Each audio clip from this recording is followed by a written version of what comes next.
Vaughn on Movies. Brought to you by thetaxexperts.com and by cinemadetective.com.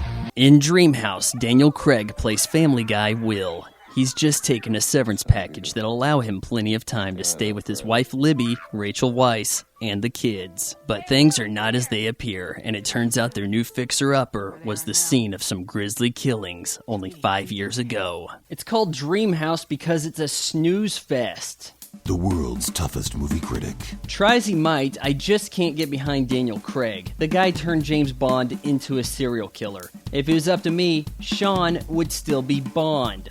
And speaking of Sir Connery, well, he recently approached me saying he was looking for work, so I hired him to narrate my life.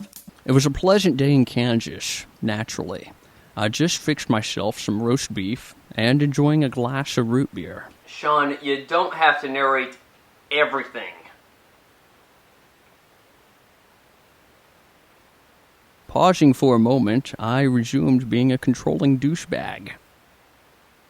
The trailer for Dreamhouse actually ruins the film more than I'm comfortable with doing in a review. I mean, if the wife and kids don't leave the house, that's a little freaky, right?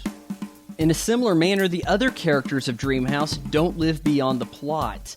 Lazy writing strikes again, relegating everyone to a life centered around these murders. Even worse, the TV spots would have you thinking Dreamhouse was a supernatural thriller about a haunted house. Unfortunately, there's zero scares. No, the actual cause for the murders and who exactly died is nothing more than a case of stupid killer syndrome. There's nothing to hold interest. I'd rather watch the flowers grow on the family's dining room table. Dreamhouse is so drab that director Jim Sheridan should be excommunicated from filmdom.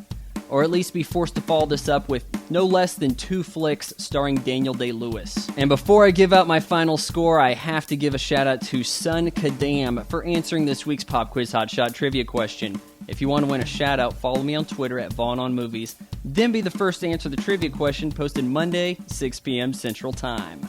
Dreamhouse goes around in circles, playing up cliches and pointing out the obvious. You'll frown upon the whimsical score, and the exploitative cheesiness of the epilogue will have you vomiting.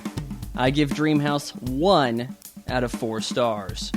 See you guys next time.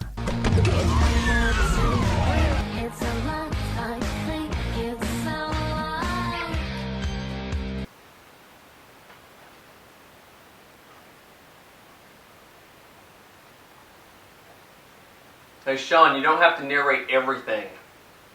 What? I thought you knew I was talking to the camera! Sorry.